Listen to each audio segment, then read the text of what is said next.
Now you should be able to push it. Recording. Okay, we're recording. Awesome. And actually, I might record on my end too, because we will get more information that will be helpful. Well, you can have multiple people recording. That's good to know. Yeah. And when you do that, it means that I don't have the responsibility of remembering to convert and send you the file if I'm getting you to record too. Yes, I've been struggling with that lately because my clients want stuff, and I'm like, ugh. Yeah, it's tough. So how have you been? That's good. Great. The academy started. It's going great. Everybody's really pumped and excited, and school started again. So I went for a swim this morning. It's just great. But it was the last Easter holidays was tough because the academy kicked off, and I had all these meetings, and then a daughter, and to juggle. But we're through it. Yeah. How about you guys? How are you? It's thinking, well, Benet, this is Paul. Paul, this is Benet. Hi, Paul. Hi. Paul is actually my, he's like my big success story that I always talk about. The client went from 0 to 6 figures in 6 months. And now he's on the team. He's super focused now in the digital marketing space and has been through like a pile of digital marketer certifications. And he's like, it blows my mind how detailed oriented he is. Mm-hmm. I'm like big picture, like let's make it happen, right? And he's just like, but you got to do this, and this first. That's important. We make an awesome team. Yeah, exactly. Awesome. So that's why I brought him into the mix, because I want to make sure that everything is crystal clear and laid out properly, and you can fully understand everything that's going on. And that if there's any gaps, everything gets filled so that there's ultimately no questions once we get the green light. Okay. Okay. And Paul, what was your business that you took to 6 figures? Actually, I mean, it was an interesting business because it was transformational coaching. Uh-huh. And then add a mastermind with a pilgrimage in the Amazon rainforest and working with tribes and some of the medicines there. And then I had a dream building retreat as well that I did with one of my spiritual mentors using breathwork therapy and ceremony, all that sort of stuff. And I did trying to remember the name, integral coaching. So I have a certification with them, and I leveraged that, and there was like a bit of business in it. And so it was a blend of mastermind, travel, and coaching. That sounds awesome. So are you still running that, or? No. So I was going to say last year, but it's already been 2 years now. I got married in the United States. And then once I got married, I realized that I couldn't because I got married without having the work permit. I had to wait to get my green card to get my work permit. So I had to shut down my whole business, even if I was working online.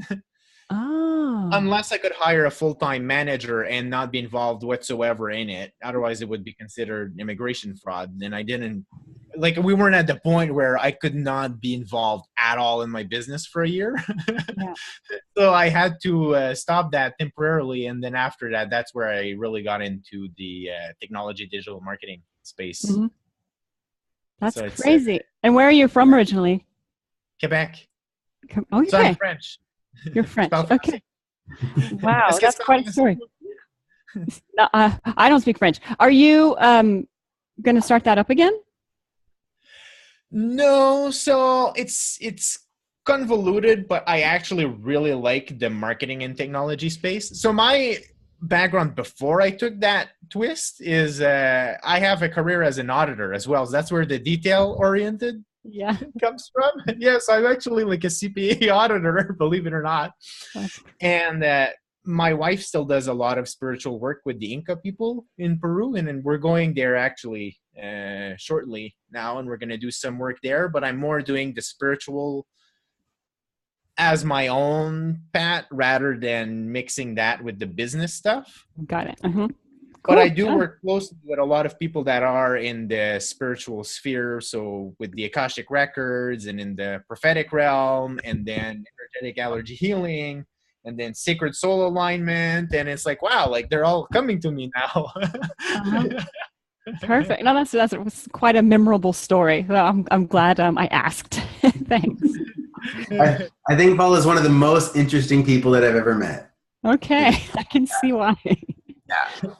Well, and I'll wrap up on that one, but I closed one of the 5-figure sales by having a story about the medicinal mushrooms integration at a conference in Montreal, and that's how I signed up another person in my mastermind. I remember that.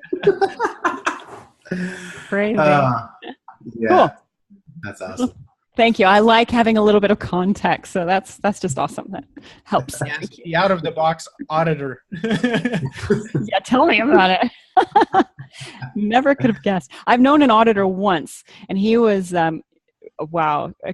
I met him in Canberra. He worked for the audit office there, and he had come over from China, taught himself to read, like by sleeping on a floor in a pantry, by reading newspapers, and like got a taxi driving job, and then eventually graduated university and started working for the audit office. So there's something about auditors. Yeah, that's determination. Yeah, my goodness. Okay, so I only got the proposal this morning, so I haven't even read it yet. I've started. That's okay. That's the point. Okay. So sales tip. Sure.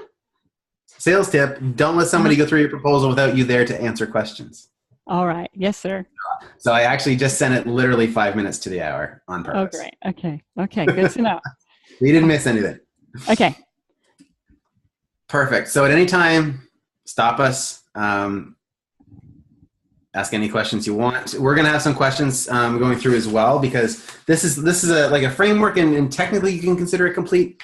But we want to make sure that we fill in any gaps. So for you, we're going to have some questions as well, especially around technology, so we have a really clear picture. Mm-hmm. But we've considered pretty much everything that we could think of in putting this together. Okay. Great. So you know about me and Mm-hmm. the company anyway. Since 2014, we've been rocking. That's my Cole's Notes version. Love it. And this little piece about Paul, but now you've already got his background. So in my words, he brings a rare attention to detail to the sales process. Mm-hmm. And ultimately, what I like about his addition to my team, not just the attention to detail, although that's a huge gap for me. So thank you, Paul, for having that great attention to detail. But also, he is as obsessed with learning things in the digital space as I am. He's just even better at it. So he's gone through the entire digital marketing training. He's a full certified digital marketer partner. So when you work with Paul, it's just like working directly with Ryan Dice and the entire digital marketing team. Is that fair to say, Paul? Yeah, that's fair to say. We meet actually every month and whatnot. So actually, we're part of the partner program, and we have that direct line of contact. So you have that direct line of contact. And here's a little testimonial. And actually, Paul, if you want to talk a little bit about Brian really quick. Well, basically, right now you probably have some of the products that Brian has brought into the market in your house. He's been behind the launch with the Amazon Kindle and the Fitbit, the Keurig coffee machine, and over 200 different iconic products. So I've worked with him on going solo and creating like his consulting as well as training niche. So he was 37 years in the industry, and then he went out and created Manufacturing Millionaires. And he's just like a really, really great guy. And what he appreciated the most was the mechanics for creating like the sales campaigns and optimizing. And, you know, obviously with someone that has that kind of like skill of projects, he's, well, actually not obviously, but in the manufacturing realm, and not so obvious. I've been working with him for a while, but the margins are like 1 to 3%. So it's like very, very small. So then again, for him, well, he has like a high attention to those margins and what comes into the cost and all that. And that's what actually makes him a great person to have worked with. So yeah, I wanted to share that. And our approach. So, but then you're actually really familiar with this structure because we talked about it on the interview. But the overall approach is a 4-phase approach to the overall sales process: the exposure, the experience, the engagement, and the enrollment. And we know that for cold traffic to come to you, all of these need to be in place. They need to be some form of exposure, right? Whether it's Facebook Lives or advertising or whatever, some way to get you in front of that audience. The experience, some resource that they can go to experience you without you necessarily knowing that they're doing it, and then bringing them into a state of engagement where they acknowledge, yes, I'm paying attention to you, I'm interested in what you're doing, and then transition them into some type of enrollment activity, whether it's a conversation, a webinar, some type of conversion event that helps turn them into a paying client.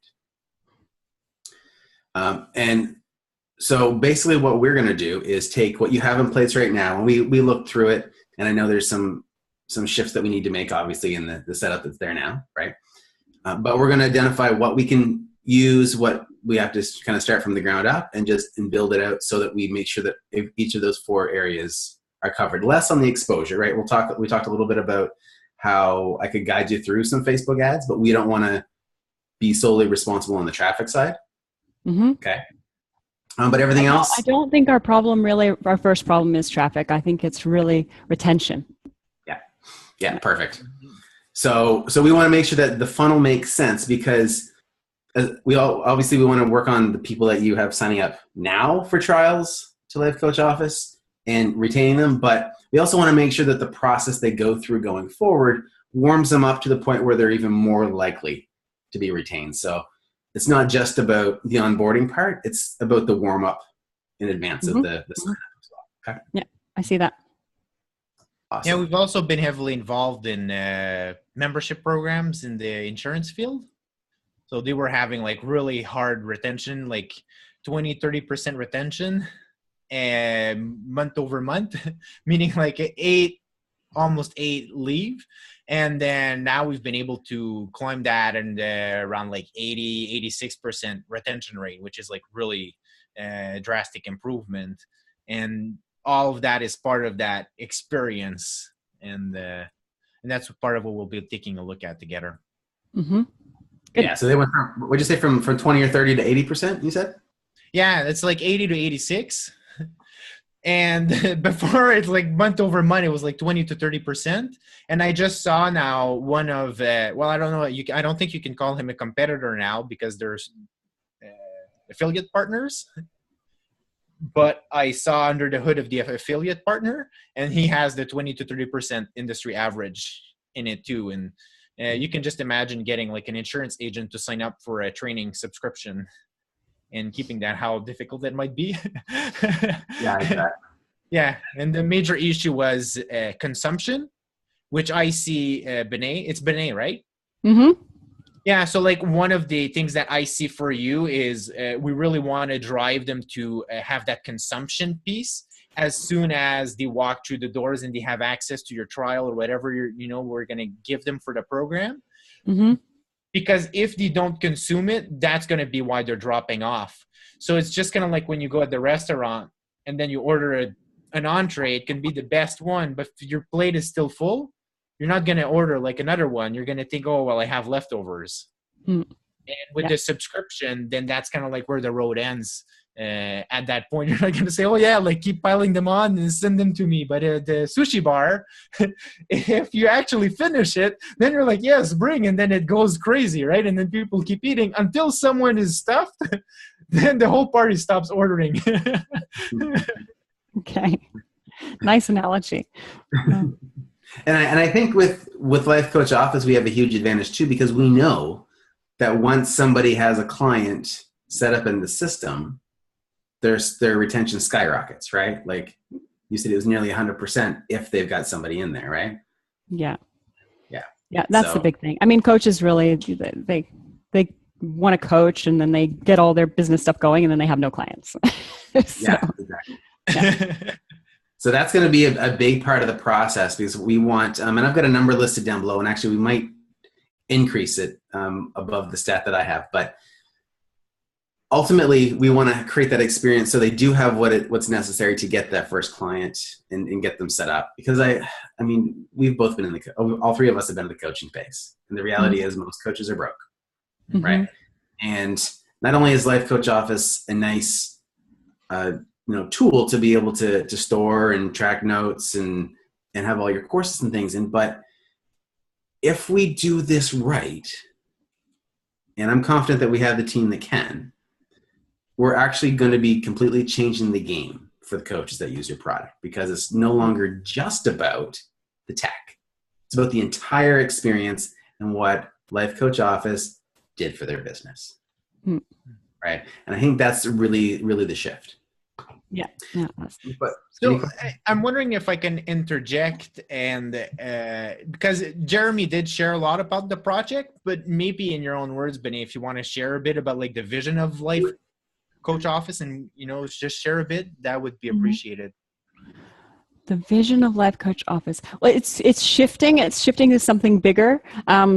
It basically was born because I launched back in 2009 just a series of Word document templates for coaches. So I was a business analyst as a background. I got into personal development, started a life coaching business, and of course I was really anal retentive and produced all of these like templates and tools and started systematizing everything.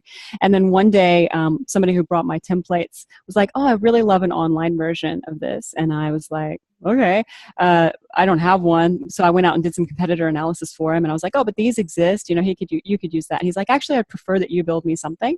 And that's how Life Coach Office was born. So it wasn't really born from any big vision, except for I'm a business analyst. I like systematizing. He liked my stuff and gave me some money to build Life Coach Office. So that's how it was born. And then I've stepped more into being the coach. I see myself now as the coach guardian. I was scratching my head for ages, like, why did I get into personal development to coach coaches? Like, I kind of cringed on for years about that. I don't want to do that. But then I realized actually this year, I'm the perfect person because I am an IT systems person who understands personal development language and can communicate very effectively with this target market. And I understand exactly what they're doing. And I help them, my passion is helping them find their niche in their signature programs, develop their signature programs. So, and then Life Coach Office is an obvious good fit for that. Once you've got your signature program, your niche, then you need a tool to manage your clients. And then my templates are another thing, but they're more like, I don't have a signature program yet, but I want to get started. So they use these, there's all sorts of templates and tools and coaching models, and even I sell the Pathfinder program, which is it's like a 6-week coaching program end to end. It's a workbook. They can buy it. It's white labeled. They can change whatever they want. And I've had some people do some amazing stuff with that workbook, like go into hospitals and make $15,000 by running a program there, like with some little tweaks. Yeah. So, and I don't even know all the stories. Like that was just an accident that I heard that one. Another lady's using it as sort of the filler work once somebody signs up for her program, but before the retreat, they're going to do that workbook. And she's changed the cover and done it in Canva, and it looks beautiful. And she's added, just change some of the language to make it more hers. So thousands of coaches all over the world use that. And that's just like a Word document. So, so that was a bit of a ramble. Paul, does that help? Do you have any questions? Yeah, it does. Yeah. The passion that seemingly shifted for helping the coaches and really embracing that aspect. And it's also about, it seems, what the coaches are actually doing, right? It's not just like coaching for coaching, but like the programs that they're running and that life-changing impact. Yeah. I guess I'm trying to help them because I really like to deconstruct stuff and I see processes in everything I look at. I'm sort of helping them like save 10 years in their business of flopping around and not really knowing what they're doing, and working part-time and kind of coaching and feeling really unfulfilled. Like, I'm like, look, come on, we can do this in 2 months. You can get absolute clarity. So that's what I love to do. And then I have all these other tools that have just been kind of an accident, but that actually. Well, I know what you mean, because I see people. And there's actually one person, and I mean, Tony, you won't know who that is anyway, but Tony specifically, I met him 2 years ago and he's still searching for his angle. I'm like, why are you still searching? But I guess if you don't have the right resources or people, then it's not easy to find that answer because it has a deeply personal aspect about what he's meant to do and all that. But I mean, Tony is a specific example, but yeah, I run across a lot of people that are still kind of like in that gray zone and not able to figure out what their flagship offering is or what it's all about. Yeah, and that's what I'm really good at. So I think that where we might be going with Life Coach Office is it actually, skims some of the surface of that stuff and gives it to people earlier so that they can get some of that, so they can get started sooner. I think that's where we might be going.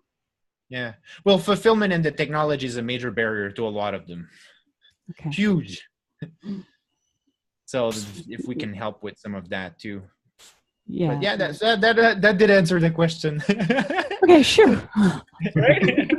On the spot. I know. I thought I just had to listen today. Okay, I can tick that one off my audit list. No, I'm just kidding.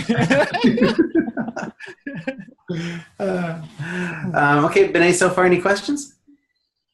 No, not yet. Yeah, perfect.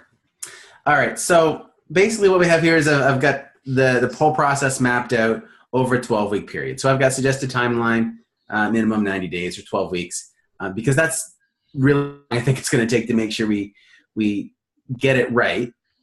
And the key piece, which is going to be monitoring in the iteration, is probably, we have the option to continue on beyond that, but this is the setup, get it in place and get everything you need rolling to get the result. Okay. So phase one is really the assessment. So we've talked and looked at what the system that you have in place right now. We want to get even deeper. So we want to be able to dig in, look at all the templates you've got that we can use as potentially, products within the funnel. Look at options for webinars or masterclasses, if that makes sense when we work out the strategy. But we want to see everything that's in place from the existing funnel or the one that was tried before, and for the onboarding process. So I know you've got a coach that has done some training videos. We might be able to still use those. Maybe we want to redo them. Yeah, we want to redo them. Okay, perfect.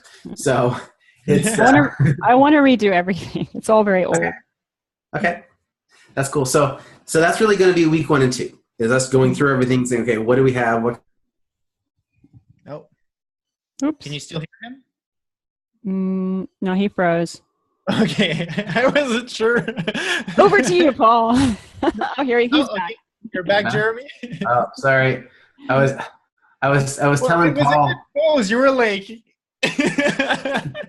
I was telling Paul I sent the cancellation request to my internet provider for the end of the month because I'm moving, and it's like as soon as they process it, they cut my bandwidth in half. Oh. That's not cool. I'm still paying for this, but anyway, sorry about that. So where was it? Phase 2. You were just wrapping up the 2 weeks. Beautiful. Okay. So phase 2, strategy development. So we're going to spend week 3 mapping out the new strategy. Okay. So this is going to be both for the funnel itself and the nurturing new potential clients. And I've got a typo in here. That's supposed to say new, not now. I'll fix that later. Okay. So we want to focus on client acquisition and client retention, obviously. And we're going to map that out step by step in that 3rd week. Week 4 to 10, it's real blunt. We're just going to implement all the strategies for the sales process and for the onboarding process. So this is the breakdown. I know this is really important to be really clear what we'll handle and what you're responsible for. Okay, so I want to make that really black and white.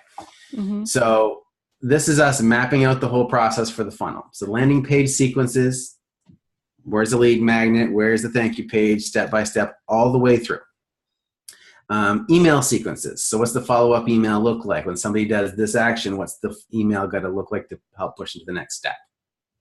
Order and design of a product offering. So I say we're going to help. I mean, obviously you're using your knowledge and your expertise here, so we're not going to be able to build a new product from the ground up for you. If we need like a small digital training or something, and I'm not sure exactly what that'll look like yet, but we're going to help figure out the order that they're going to go in and design the process around them. Okay. Not create them for you though. Okay. Mapping out the new client onboarding process. Can I just clarify with the email sequence, that is mapping out what it is, and then I have to write the emails and build it, or? Right. Yeah. So we can do the building, but I know you talked about how you feel pretty good about your copywriting skills, right? Yeah. So if you want to create the content for those, we'll still do the mapping and the building. But if you want to write it, because you talked about how it's really tough getting someone to write in your voice. Yeah. Right. Yeah. Do you disagree with me? No, I don't actually. I have had horrible luck getting somebody else to write in my voice. Okay. And then the order and design and product offering. So that's like, let's imagine that there is some sort of a training that they need to really make it stick. And you guys map out the flow and how it all works, but I provide the training videos, for example. Exactly. Okay. Yeah, and all this is new stuff because you said about mapping. I think the old one, it's all mapping what we're doing, right? Like it's the build out for the product offering too. I did notice part of it, like what Jeremy showed me, was the, I think, like 7-day trial and those sort of pieces. Yeah. We're most likely going to revisit that. So it's like a short process there. That would be part of the product offering as well. Like it could be changing the length or changing how it's presented or packaged. That's like that sort of stuff. Okay. And then coaching you through the process of the content creation as well. So again, back to that comment about you writing in your own voice. We don't want to say, okay, now write the content. We skipped mapping out new client onboarding. Sorry. Yeah, so any video tutorials or anything throughout this onboarding process, the client journey. So this is really important. We want to talk about, okay, they say, yes, I want to do the trial. Now what? And it's a process of, okay, what's the next steps we need to keep moving them towards getting that first client signed up? So is it a special like mini boot camp that's all digital that we design and put together? Like what is that process? And so it could be a series of videos. Could be email reminders. Realistically, it'll probably be a combination of both. But we need to push people to engage because that's going to be the key to retention. Do you guys, I mean, for that kind of stuff, I realize that I probably have to create the videos, but will you help me map out what needs to be in each of those? Like using the sales mindset, because I tend to overgive information rather than, do you know what I mean? Yeah, absolutely. Do you have templates and like, you know what? In this case, like you and I would jump on the call and be like, bam, bam, bam, this is what it should look like. We'll just draw it out, map it out. And if we need to figure out some frameworks that make sense, then we'll do that as well. But yeah, so there's a piece tied in here specifically for that, the coaching through those processes around the content. So you're not going to. That's great. That's what I need help with. So, and what about? I'd like to raise the level of our videos because right now it's pretty what do you call amateurish. Any suggestions for how you can do that affordably? What about them is amateurish? I don't know, like just jumping and chatting over a screenshot in Zoom. Like, is that you know for those or talking over a PowerPoint presentation? So there's a few different ways that you can do it. One, if it's funny, there's some software you can get where you're just a circle head in the corner instead of like the square box, and it just makes things seem a little more slick. But the other option is you can do the talking head video though, right? If you want to be the authority, a lot of trainings do that because they want that engagement. And so the reality is, if somebody signs up and you build that connection between them and you, even if it's the digital version of you, they still feel more compelled to stick around. It's not necessarily going to get them to get their first client, but that piece can help that retention just on its own. Okay. So you can do a combination. And as far as video quality goes, lighting makes a world of difference. You can shoot a killer video on an iPhone 7 with good lighting, and it'll look, I mean, if you had a side-by-side next to something from like a DSLR camera, you would notice the difference. But if you weren't comparing, like I was thinking more about maybe I've seen some software videos where you're signing into a software program and they're like, not animated, but they're not PowerPoint presentations and they're not someone talking to a screen. They're actually a little bit more, like they'll speed up bits and have bits drawn, and then there might be a cartoon bit. Do you guys know what I'm talking about? Okay, yeah, I know what you're saying, yeah. So, I mean, the speeding up bit, that's just video editing. Mm-hmm. As far as any cartoon or animation, I mean, we could talk about what that would look like, but I don't have those skills. Okay. Quite honestly. However, me neither. I bet somebody on Fiverr does for $45. Mm-hmm. Okay. Yeah. Well, the other thing too is we'd have to take a look in the context, because sometimes it looks nice, but it doesn't always work. So like I've participated in a lot of software, like one is Easy Webinar. So I went with the competitor of Webinar Jam. There's several reasons for that, but one of them is just like best latency, and you don't want a webinar to lag. Like it just doesn't make sense. But when I onboarded with them, there's a video a day for 30 days, and it's a screen capture. So using like Camtasia or an equivalent of software, and then they're explaining it. And for me, that was like great. I'm like, yeah, I need to know where that is and what to do. And that was the most helpful. Now, if they made all these cool effects, but I'm still not better at doing what I wanted to do, it wouldn't have worked. So we have to be careful with that. So we'd have to take in, especially too, if it's like in the sales process, then yeah, we want to come as professional, but we also need to control like the messaging and how that's happening and whatnot. So like they say, who's that? I think it was Jeff Walker, which I don't know why, because I normally don't watch his videos, but I did. Oh yeah, it's because one of my clients said he really liked them, and I was like, oh, that's weird. Like I don't really like them, but I watched one of them, and he was just shooting it on his phone, and it did like that more casual approach. And in it, he was talking about his videos, and he said when he does like a full product launch, then he makes it much more formal, but on a week-to-week basis, he's more like casual about it. So he's trying to project different things in those settings. So that's what we would want to take a look at. Now, if it's all blurry or you're dark or all, yeah, like that, we can give you some tips if you're going to see you. And actually, I even just bought like a whole set of studio lights here that I set up last weekend.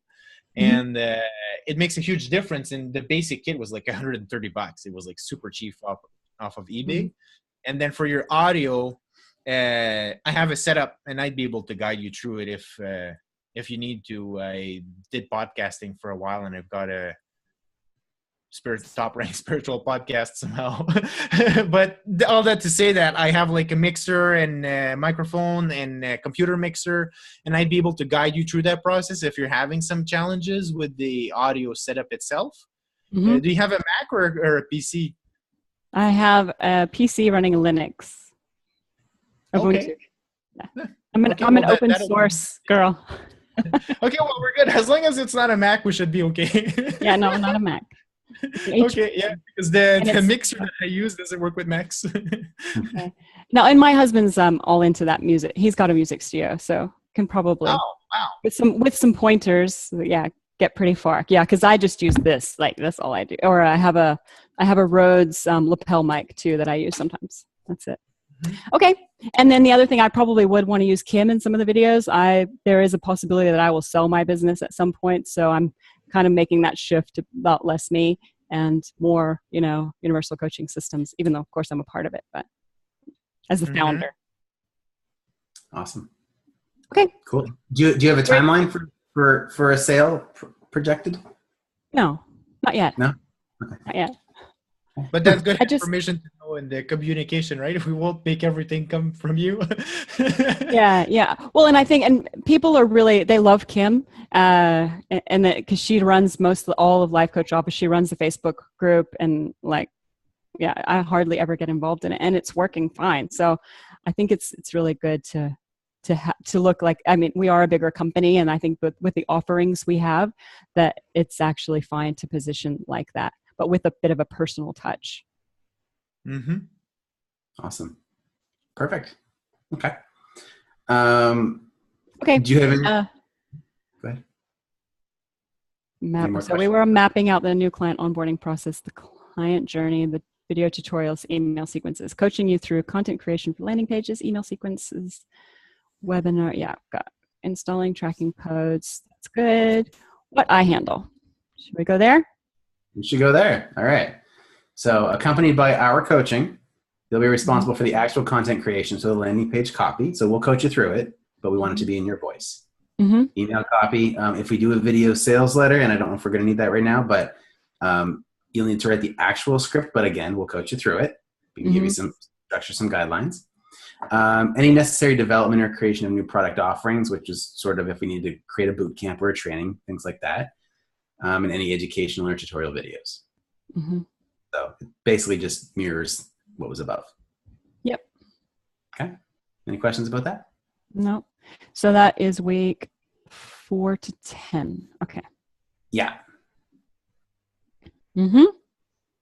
And then phase 4, which is monitoring and optimizing. So this is weeks 11 and 12. And we've got the option to go beyond this if you wanted to, but for now, for the 90 days, we want to monitor the results. So we want to be able to track every step of the way that people are going through so that we know what's working and what's not. Because we could have the best funnel possible based on our instinct and our planning, but there's always places that you can improve. All right. And so because of the tracking code that we use, not just Google Analytics, but there's another one as well that we'll install. And it'll tell us exactly where people are getting bottlenecked in the sales process. Okay. And so we want to maximize that, because once everything is flowing well, you've got the onboarding process being very effective and you've got that retention rate up. You're eventually, I'm guessing, going to want to run some paid traffic, because if you put $1 into a system and you know that you can get $2, $3, $4, $5 back out, it's just a really good business structure. But we want to get all the kinks hammered out of the process before you start putting a pile of money into traffic. Okay. Mm-hmm. That's why that's really important, but we need the whole thing built out first to be able to track it. Mm-hmm. So monitoring the results during the 90-day agreement. And I said additional monitoring here can be negotiated for nominal monthly investment. We can talk about that later. Providing reports. So it'll depend on how far we get, how fast we get there. But once things are set up, we can give you an idea of what that data looks like. So if you're emailing your list, because you've got a significant email list, right? Mm-hmm. So if you email them, we can say, okay, so based on that last email, this is the stats. These are your click-through rates on your emails. These are the people that went through and watched a webinar, let's say, for example. This is how many people signed up for the free trial. We think this can be better if we make tweaks during to the webinar, things like that. Mm-hmm. So it's really the focus on optimization, just to make sure you're maximizing the return. Mm-hmm. Again, Is that, it doesn't seem long enough, a week. What, 2 weeks? It's 2 weeks. So, really long. well, and honestly, it's not for the long-term stuff. So this is to make sure that we can collect the data. So once the code is in there and we've got some stuff going through it, we can start collecting data. Mm-hmm. Realistically, in a matter of 2 weeks, we're not going to have like the ultimate, like this piece is totally broken. We're going to be able to get a feel for, like, if people go through the webinar and if 20 people jump on a webinar, let's say, and nobody buys, then we should need to pay attention to how far along they stayed on, things like that. Mm-hmm. But we need, and Paul and I talked about this a couple weeks ago. What was our magic number for the number of traffic that we should have going through, Paul? Do you remember what we talked about? Well, the magic number is 10,000. I'm just kidding, but it's a high number for the magic number. That being said, if we can get 100 and 100, meaning like a 200, then we can start making some assumptions with that and taking a direction. Now, it's not going to be considered statistically relevant, but we can actually get really good results with that, because at 200 people, we know how people are starting to respond, and then we'll be able to correct. Now, as we grow in traffic, then we'll be able to make more tests and whatnot. But like I told Jeremy, we'll start monitoring from the moment that we install all the tracking elements and that we've created the first pieces, and then we'll be able to gather data on that. If we finish phase 3 earlier, then we can begin more quickly phase 4. But what we've noticed normally is that the implementation takes a longer because of the content creation that takes place. Yeah, that's what I'm sitting here thinking, like, when is that going to happen? Okay. So that's why. So that being said, is like, we don't want this to drag on for a year, but if we said, well, we're going to implement for 2 weeks and we're going to track for 8, you'd say you guys are crazy. This is never going to happen. So that's why we need to kind of like do that collaboration. And even after the period ends, it's not like you're not going to know what to track and all the tools will disappear. You know, it's not going to be gone or anything like that. The Google Analytics will not, vanish or all of those stuff. So the process doesn't really end there. Mm-hmm. Okay. So when you said 200 and 200, so is that right? 100 and 100 to make 200. Oh, sorry, 100 and 100. So 2 batches of 100 need to come into a certain item. Yeah. Right. So that is some sort of a traffic generating activity like ads or a big influx. Or email or organic over a period of time, but it needs to be the same period of time. So like I was running an opt-in test, and then we were looking at 2 different. Okay. Yeah. Sorry. Cause everyone froze. So we were taking a look at 2 different designs for the opt-in. And then once we had about 200 people in, I felt comfortable saying, okay, this is the winner. And then after that, then we started leveraging that, but less than that, it could just be speculation, right? Like if you're looking at 50 people, then it could just be that all the intellectuals came that week.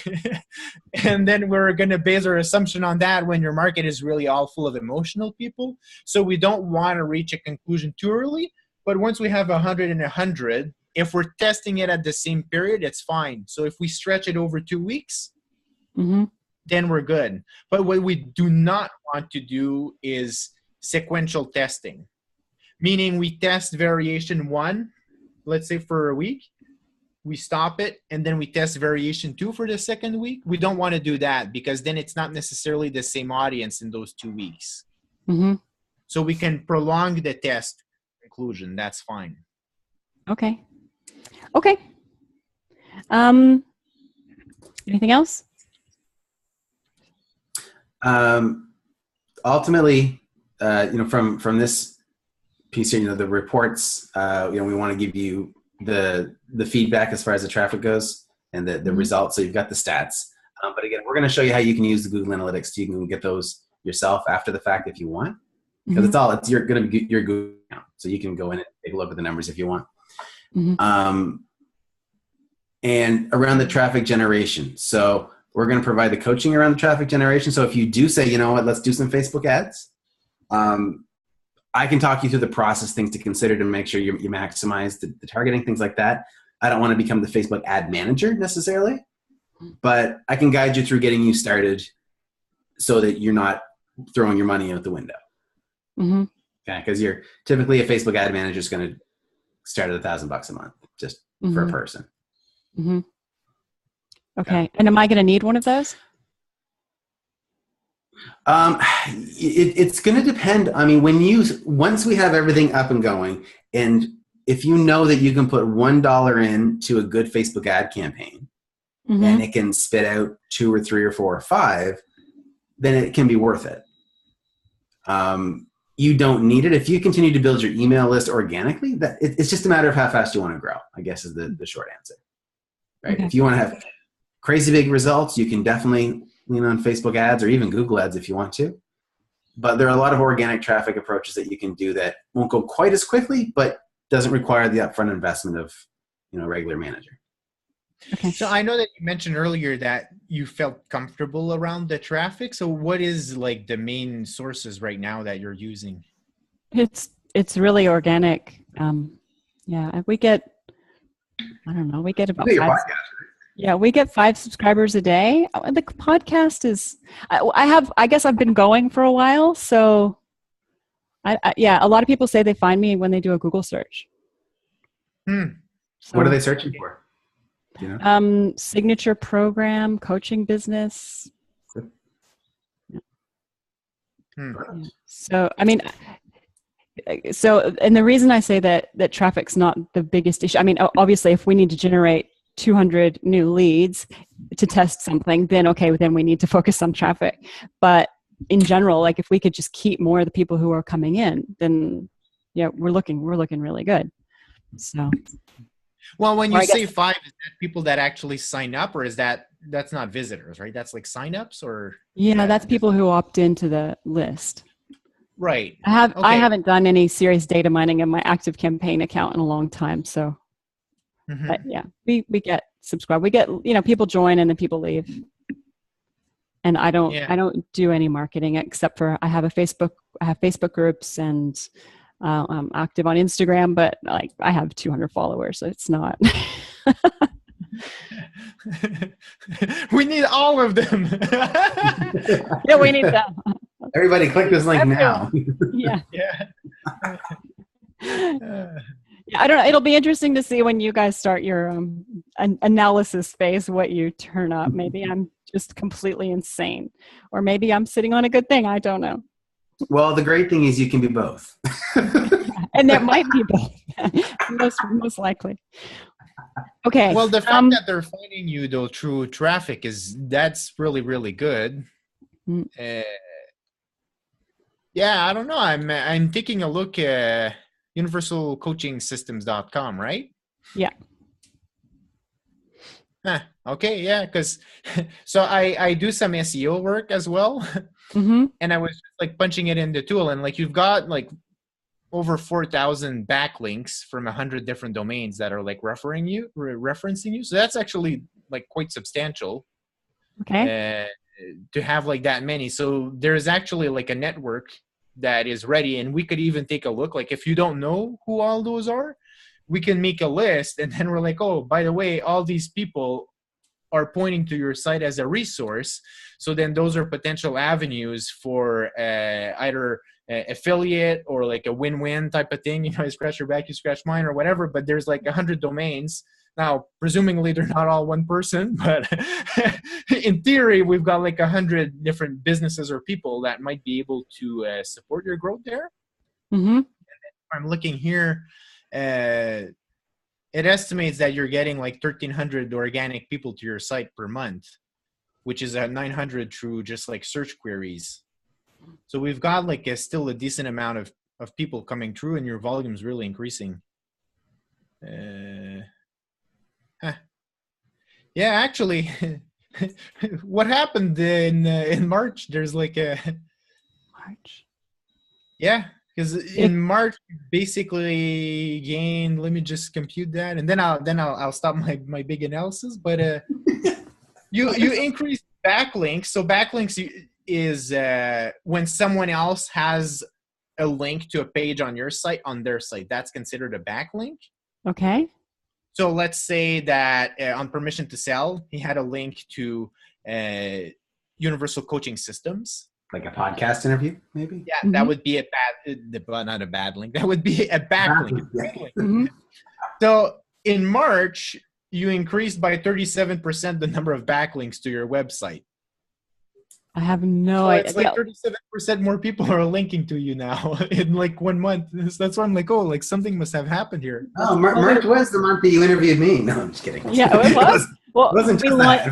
We launched the academy then too, and that's been, Yeah, so that might be. So anyway, we're probably going to take a look a little bit more there, but it does seem like you've got some good potential there. Just with the search, we could see like what's happening with those and what people are entering and all that. Thrive, know your life areas. Thrive. That's that's your biggest source. Know your life areas? Oh my gosh, that's so old. Thrive, know your life areas. Yeah, that's what people by far, that's like 1/3 of your traffic goes to that, where you have your grid of the 8 life areas. Really? Yeah. That's crazy. Yeah, that like 1 person out of 3 that finds you is because of that page. Wow. And that's just a really random page. But that links to the Pathfinder program that I was telling you about that I sell white labeled, and people can use that. Yeah, so I could see like that might be one of the angles. Anyway, we'll find out more once we get into the diagnostic and the strategy. But I'm seeing here there's like a potential for adapting the lead magnet, because now it's just like get the coaching tools, right? It's very broad. Yeah. And people have a narrow interest why they're coming on that page. So if we align that lead magnet better, we might be able to capture a decent flow of people. So anyway, I'm very excited with this. Good job with the 8 life areas. Thank you. That is a really old blog post. Okay, so I guess that's my other question is, I've got a couple, but the first one is like, you guys are brought in because I really want to increase my subscribers for Life Coach Office. However, there is quite an overlap with all the other stuff that we offer and Life Coach Office because everything kind of fits together.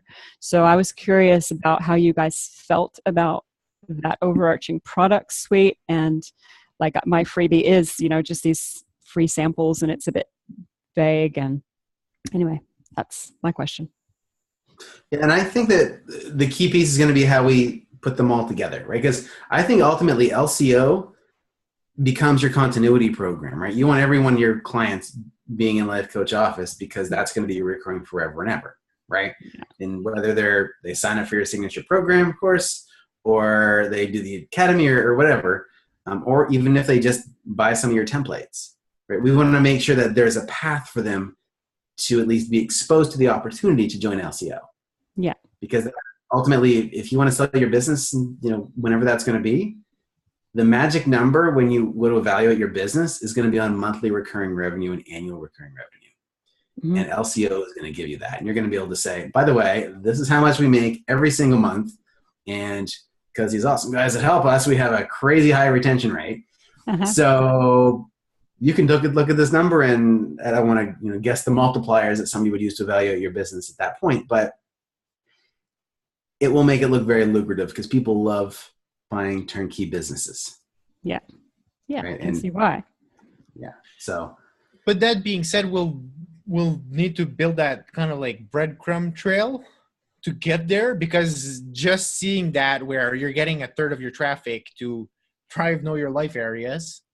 Okay, well, what's making that so appealing? And then it's like, yeah, we want to help them and give them what they really need, but we can't tell them that up front. We need to give them what they want, and then from there consume, get them excited, and that's what we'll be doing. Now Jeremy showed me some of the toolbox.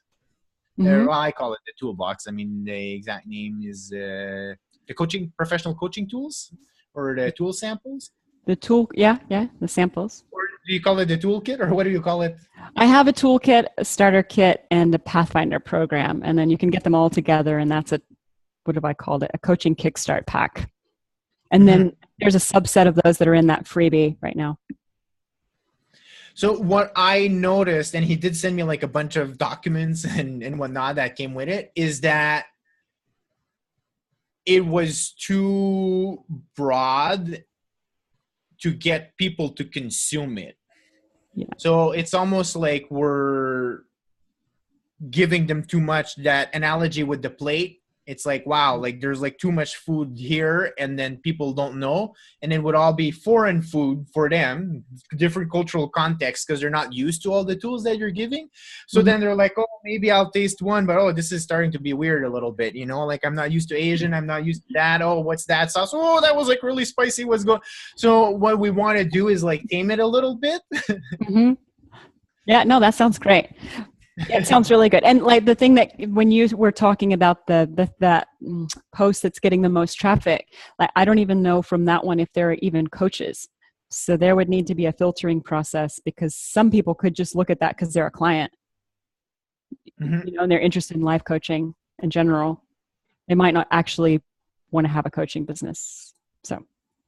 Yeah, which is true. We'll have to take a look at it. Now with the Google Analytics, we'll be able to have a better understanding of why they're different and who's going there as well.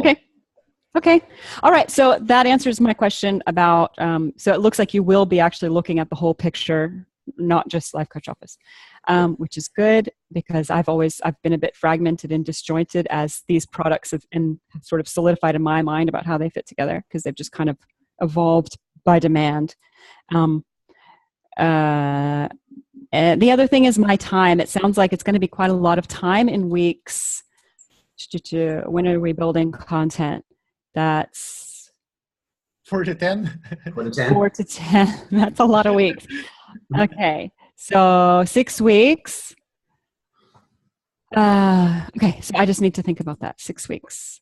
So is that going to be me full time on that, you think, or? No, I think the thing is just being able, like, we're going to be able to break it down in a step-by-step process for you. So you're not just going to be overwhelmed and it's not going to become your full-time job. But, okay. But you will want to have dedicated time, maybe not on a daily basis, but throughout the week, you're going to want to have blocks of time set aside to write this copy. And we're going to be really focused on what the message needs to be. Like, what's the point of this email? Well, it's to drive them back to this, or maybe it's to move them to this, or like we'll be really clear on what that needs to look like. And it probably isn't going to be as tough because the emails, for example, they're just telling people to go somewhere, right? Like it's just you having a conversation with them. Yeah, and I like it short anyway. Yeah, and that's fine, right? With the landing pages, it'll be a little bit more involved, but it doesn't have to be like the sales letter that takes people 3 hours to read, right? Like it can be like a couple screens of scrolling and that's it. It doesn't need to be, on and on. Okay, right? no, that's good. So even if it's just even 8 hours a week is sounding like that could be manageable? I think so. Paul, what do you think? 8. Probably. I mean, once if we need to create PDFs and things like that, you might want to delegate. So then that way, it would cut off of the time that you need to spend. Yeah. My gut feeling is it will be enough. But whatever you're thinking, it's probably a bit more than that. So by experience, we've noticed that normally everyone underestimates, which is why we've extended that because we've been learning on how. So normally it can be done aggressively in 4 weeks, to be fully honest. But once the rubber meets the road, that aggressive schedule drops, and that's why it's week 4 to 10. So it's always kind of like it's tricky. So now that we're setting the bar really high, it'll probably not be as much as you think, but still, whatever you thought initially, it'll probably be a bit more than that. Okay. And with regard to this timeline and like you guys needing it to fit within those blocks, are you flexible or is like we've got to have it done in this block because you guys are booked up on doing other stuff, or like what's the flexibility there? So we've got flexibility as far as if something goes faster or slower. Like it's, we don't need to be that rigid. I wanted to create this so that we have a reasonable expectation for you. I mean, ultimately the promise, and we'll get down to the bottom here. Our goal is to talk about that retention rate for LCO. Like that's the number that we're going to measure it on. But and if things take a little longer, I mean, for me, I don't mind being on a little bit longer to help coach you through some things. The big weight on our end is putting the pieces together. We will have a lot of time invested in the strategy and development and implementation. So the short answer is yes, we can be flexible, but we also are going to nudge you to keep you on track. Good. I need because we want to keep the momentum going. Yeah. Now, if there's something major, like it has happened where a client ordered cameras and then they're supposed to work with the 4K, but they needed a special adapter and whatever. It was a long story, but he had to like literally return all his cameras that he bought, and he bought like a crazy expensive camera set and then rebuy a whole new thing. So then he just let us know, and then we're like, okay, well, obviously this is going to put the project on hold, and he didn't want to use cheap camera. He paid thousands of dollars for this, but he communicated so that we can do something. Well, that happens. That's just life, that for us here, there was a blizzard. I had to shovel for 3 days. Well, I might say, okay, well, I'll get that to you a day later because I've just been outside and there's snow as high as me now. So, so if that happens, you just let us know. But if we're left guessing, that's where the problem lies, when there's communication. Okay, so just communicate. And then, okay. And are there weekly meetings, or what's your preferred way of staying on top of everything? So I would like you and I at least to be having the weekly meeting. Vinay. And Paul and I will probably do most of the stuff in the background unless there's something specific he wants to jump on a call and ask specific questions. But most of our FaceTime will be you and I together. Paul is going to be back doing the magic that he does. Good. I'll be interested in talking with Paul though after you guys do the deep dive in the first 2 weeks though, just to see what he uncovers. Yeah, absolutely. Very curious. If I'm the bearer of bad news, it's actually good. That's fine. I can take it. I'm just curious because I just like reading Google Analytics, my eyes just cross and I'm like, what is this telling me? I have no idea. All right. Do you have a sample report that you can give me that I can look at and share it with the people who I need to make this decision with? Like you talked about the analytic report that we're going to get. Because I think that's the piece that in my other decision makers, it's going to be a piece of information that my team or myself cannot do at this moment. So that's going to be a big value add. So if I have a sample, that will help me. Okay. Yeah. Paul and I can connect and see what we can put together for you to get an idea. Our key is we want to make it as little labor intensive as possible. We want to automate as much as possible, I guess, right? So there's certain things that we can do to make it automated. But we also want to make sure it makes sense when you get it. So we've had...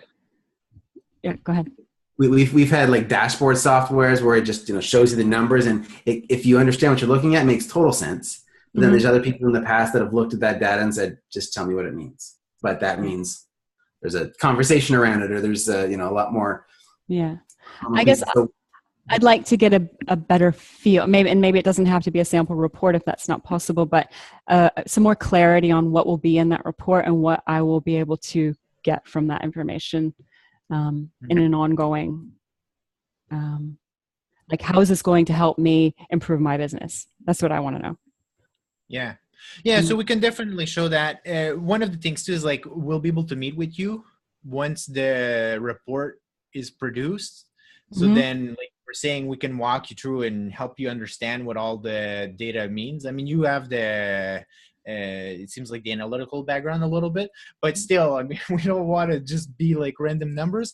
I have one that I'm thinking that might be interesting. I mean, if I just mark out like the client's name, and that one was more of a kind of like a summit upsell type of project that we had, and then we had some opt-in results in there, some sales, and then we did some stuff around the upsells where we swapped them around, and then we got some data around it. And that would be great. Just so I get an idea of the kind of thing you would do for me. I guess that my business is different. I might get some different numbers, but if I can show this to my guys and they can be like, oh yeah, okay, that's really cool, and then get excited about it, then that'll be helpful. And then that report like after this project is over, do I still have access to generate that myself, or what happens? That's a good question. So yes, to a certain degree. So that's why, like we can do screen captures, we can do that type of stuff to help you. We might set the visual one that Jeremy mentioned. That could be one that would be very easy because it always auto updates and it syncs. But again, I think we're just going to have to determine what's the best, because I have like clients and they're like, well, I don't make sense of any of those graphics. So then I guide them to like one or two of the key analytical reports. What are you using right now to track your sales? Is it all integrated, or what are you using for that one? No. I have PayPal and Stripe, and all Life Coach Office goes through Stripe. So that's... Yeah, Stripe. It's all in there. Okay, yeah, I mean, that might integrate as well with that one. So yeah, I mean, if we go with the visual one, which we could kind of like conceptually agree for now, at least as the ongoing, well, that would help you to see, and you can have, especially if you decide to go into some of the paid traffic or with the organic one, you'd be able to see what's happening and what are the top referring domains. And then that will give you that insight. But what we're going to do in the 2 first weeks, it's going to be deeper probably that you'd be able to do by yourself on an ongoing basis. Yeah, and I expect that too. I just, some clarification on like how I'm going to be able to track all this stuff once you guys leave. Like, and make sure that things are working. And what is my team going to do once you're not there? If you're opt-in, what are you using to collect the opt-ins right now, like the emails and how people sign up? It's I think it's Thrive Leads on the plugin on WordPress, and then it's coming into Active Campaign. Okay. Yeah. So even like with that, there is like certain analytics. Yeah. And they're all, it's like all these analytics are all over the place, and I just don't know where to go, and like don't have the time to actually track it. So So that's like, so part of what we would do is we take a look at those, but then on an ongoing basis, then that's like, well, Thrive Leads is its own little independent thing. And now if you have the sheet, it'd be like, oh, right, like someone is supposed to go in and enter that.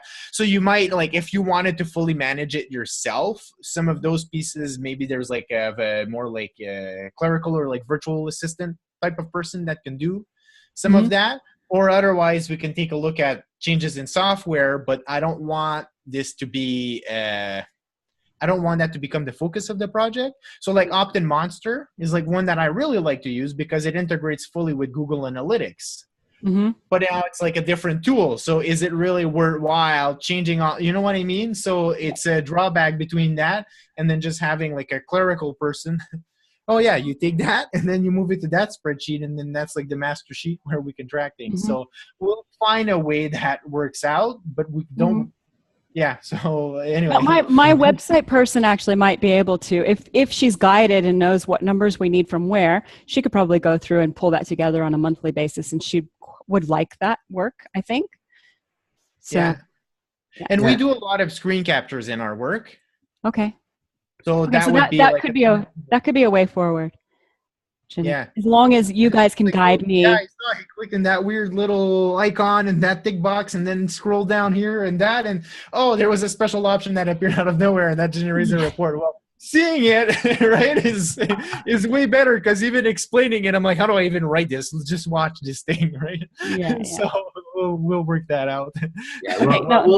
We'll give you two options. We'll show you one that you can do on your own, and then if you want something more in depth on an ongoing basis, we'll present you with an option for that as well that we can look at. Okay.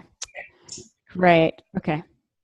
I think I've done a project similar to this in the past. I think Jeremy, I briefly talked about this, and I hired a team, and it just disappeared, and I don't have anything ongoing, nothing from it. So I just want to make sure that I think ahead and, make sure that you guys know that I need these kind of numbers to help me make decisions and how do I easily stay on track and on top of this to know that it's working, or when I need to re-engage you or somebody, to take things to the next level. So, okay. Yeah. If I was going to say, I just delete. Can I take over the screen share for 5 minutes, or I don't know how we're doing because it's already a bit on time, but I could just quickly show. Okay. Renee, how are you on time? I'm okay. I've got a 12:30, so. Okay, that's fine. Yeah. Oh. Which I have no idea when that is, but that's okay. Oh yeah. it's an hour and 15 got an hour. minutes. I mean, I hope we won't take an hour, but okay, yeah. No. Promise. So like in this one, okay. Well, anyway, there's like a few names here. I'm just gonna delete that. You can. Okay. I'm not reading it. I'm just looking at the gist. Okay. So basically, like that one was for a specific like 1 month project, and we were driving people again to a summit, and that's where we were brought in, is to optimize the people that were opting in, and then the upsells of the VIP passes that were happening, and then we decided to add a layer of upsells after they bought that, which would be those here. So what we did is that we created this small dashboard, and you can see it's like a 15 and a 28 day period here. And then we pulled the data from all of the different data sources. So he had like some stuff on WooCommerce, and then we had some stuff in the Google Analytics. And then we were able to like present, okay, well, what was happening here at a high level? These are the upsells. So that was like part of our goal. And then here you can see still like, so we're at like 2,500. I mean, it might be a little bit small, but it was at 2,500. So we wanted to increase the upsells. And then we decided to do just a pivot and we changed the sequencing. So instead of having the lower tiered upsell, we went and we made the higher upsell first. And then what that is, it caused actually like a dramatic increase in the results. So now that's like 45% of the revenue was generated more by the upsells. So we noticed that having the 297 price point first and then following with the 197, it increased like both of them. So I actually met with them and then explained at first like the strategy, why we wanted to try pivoting it. And then we started looking at preliminary data. It was working out great. And then this was like the final report that we presented with that. Now for each of these, we've got like screenshots that are showing like where all of that data was taken, so that they know like, oh, that's where I see that report in the sales. That's where I see that. And they're all named in the back end. So I've got like, there's like a folder here, and all those are like all the screenshots that are like related to it. That's perfect. Here. That's exactly what I needed. Thank you. Okay, perfect. And then here, like those are the terms from the Google Analytics. And then we explain what was starting to happen with the different conversion rates and what was happening and where they were coming, and how we got like the 3% and then the 5% per user and all that. And then there's the opt-in monster, which was actually like this one of particular interest, because this is the one where we did some A/B testing around. And that's like, you're about to, so you went into like the free, and then you're about to leave, and it says, oh wait, you can still like buy this for $97. So we made actually 8% of our traffic bought that when they were about to leave, which is like crazy numbers for like a sales pitch. Like it actually outperformed just the sales copy itself, that little box. But we were using opt-in monster, which your Thrive leads will allow us to gather that data. It'll just be a slightly different process because this one integrates with Google Analytics. But then we have the screenshots of the data from the opt-in monster, and then we have the desktop version, and then the mobile version as well. So this was just for like the general opt-ins into the summit. And we decided, because the mobile responsive, our guess is like, well, if we make it better adapted to the screen, we'll be able to get more people to give their emails. And then that proved itself. And now we were getting like 87% of the traffic actually opt in through the mobile once they were seeing that. So then we have again like a screenshot of that, and then the data and all this. So then they know where you can get that like in their back end as well. And then we had some stuff about affiliates and whatnot. But that was like a sample report, and that was based around the amount of information they could digest and actually like make decisions based on that for the next event that they were doing. And I didn't show them like the plethora of stuff that we went through. Yeah. No, that's awesome. That's really great. I love it. Okay. So if I'm good here, then I'll stop the screen share. That was my geekiness moment. Thank you. I loved your geekiness moment, Paul. Thank you. And the auditor has the audit trail with all the screenshots. That's how you build the audit files. Oh, is that sharing? It's not sharing, is it? It's sharing. It is. Yeah. I see it. It is? Okay. I always question when I don't see my green line around my window. Okay. Okay, it's there. Excellent. Okay. So where were now we need to get to the investment now and let you guys go. Okay. So well, here's an important part. So I put a number in here. So this I told you that we would give you a guarantee based on a retention number. Okay. So we looked at the numbers, and it looks like based on the numbers that were in the email, you're at about 8%. The example given in the email, somebody said the kind of benchmark was going to be like 12%. I think was what was talked about in the email. I have 15 here. However, Paul talked about bigger numbers. What do you have for? Do you have like an instinct? I don't want to lock myself in at this rate for a year to get this done, but did you have something in mind? Like, is 15% a number that makes you feel good? I really don't know. I need to just talk to my guys about it. 8%. I didn't even really know what our retention rate was until we started talking. So. Okay. Yeah. If the data is right, what was emailed over, I know it was described as 0.8%, but I think it just forgot to move the decimals. 8. Okay. Yeah. If the numbers are right there. Yeah. So 15, and I'd even say 16%. I'll say we'll double it. I'm not concerned about that. The because I know the key piece is getting somebody to put a client into the system, right? So I think that can be achieved with the right type of efficient work. That shouldn't be a big issue. We have the knowledge to be able to get them over the line through that. It's just packaging up in a digestible way. That's the exactly, and not giving them a $2,000 program for free to get exactly. Exactly. Okay. So Paul, you think that you were talking about higher numbers. Well, I'm curious. That was supposed to be between Jeremy and I, because the FTC tells me that I shouldn't say that. I won't hold you to anything, but of course, as somebody who's invested my life in this business, I'm curious to know what's going through your mind. Well, what I was what I was referring to is at the call, Paul, you mentioned the growth rates in the investment industry. That you mentioned some numbers there. That's all I was talking about. You were talking about it's a little different, obviously. Oh, okay. Yeah, and what I was gonna say too is that right now the retention rate looks like, or the the first client into the system looks very low. Like it doesn't look. I was surprised by that, and it's not anything negative. It's just there's I guess a consumption barrier, right? That's happening, and I'm confident that we can override that. Now, like when I was working with another client, like I said earlier, on some of his membership, well, he was around like 20-30%, and then we went to like 80-87% range, and that was by focusing on the consumption and having like the right message for the right person.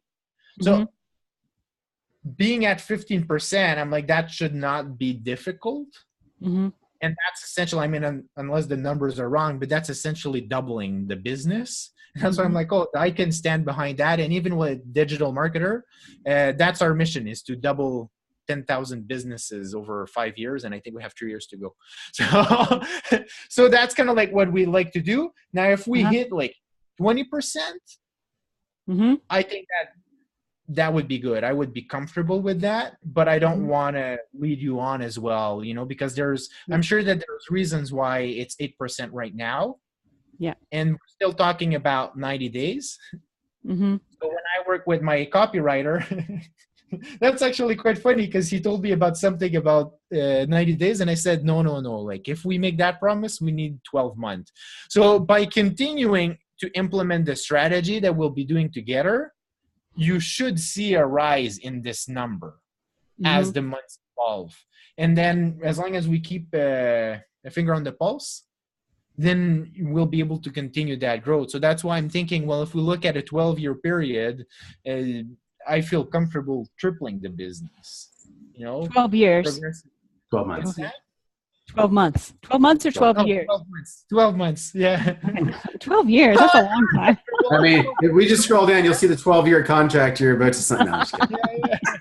Yeah, that's our guaranteed 12 years. Okay, no, that's cool. What was that digital marketer vision again? I just want to write that down.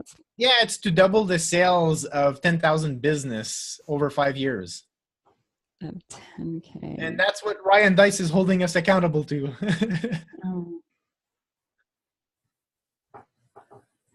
Over 10 years? 5 years. 5 years. Yeah, and I might be getting mixed up in all my numbers now. It's very late, but I think you're right. Okay. Oh yeah, it is late. Okay, let's keep going, Jeremy. Keep us moving, please. All right. I forgot it's so late for you guys. That's all right. Well, it's not as late for Paul as it is for me. Paul's okay. So this is the investment part. I'll just go through this. This is just if we were pricing out each of the separate pieces. Okay. So this is the breakdown: funnel analysis, the funnel strategy development, the coaching around the copy, installation of the tracking scripts, the client onboarding assessment, client onboarding strategy development, the whole process implementation, the strategy implementation coaching. So all these pieces. And then I did a huge discount because I already told you what the number would be. Told you it was going to be around 10. So I discounted $15,100 off it to get you the $10,000 mark. That is your number as per my promise. And then I do have the option as well if you were to make payment plans, because I know you asked about that. It was 3 monthly payments of $33.50. So it's like you pay an extra, I think it's $50 for Mhm. the. So I made it really easy for you if that's where you want to go. Okay. Okay. Times 3. Okay. Okay. Okay. That So looks what good. questions do you have? I think you guys answered all my questions so far. I need to digest it. I got to talk to my guys. I want Keith to watch this video, and see, see what they think. And yeah, I'll probably come back with a couple of questions. Yeah. So I need at least a week probably to get back to you. Is that okay? Yeah, that sounds good. And then I also would want to look at my calendar and just make sure that 6-week period where I'm really needed on copywriting mode fits in with my calendar. So I'll look at that too. Awesome. Okay. Do you want to book a time for you and I and maybe Paul as well to get back together in a week? Yeah, let's do that. That'll keep me moving. Same time next week? Or I can actually do a little bit earlier if that makes a difference for you, Jeremy and Paul. I'm flexible either way. A little earlier doesn't hurt. If it works earlier, yes. Earlier is better. I can do 8:30, an hour earlier next week. Yeah, we can do that. Yeah. Okay. Yeah. Great. Awesome. All right, I will send the invite for that. Okay. Yeah, perfect. Okay, Awesome. Thank you. Yeah, thank you both very much. Paul, really great to meet you, and I love your geeky breakouts. Thank you. It's exactly what I was looking for. So that's great. I know Jeremy can get me over the line with writing copy and being persuasive and all that. So it was really good to meet you too. Yeah. Yeah, Okay. yeah, it was a pleasure to meet you as well, because Jeremy was just talking about it, and it's always better to have an actual person to the name and I like that. Yeah. Yeah. Okay, cool. Awesome. I'll let you guys go. Thanks so much. All right, have a great day. Okay, you too. Bye. Yeah, have a great day. Bye.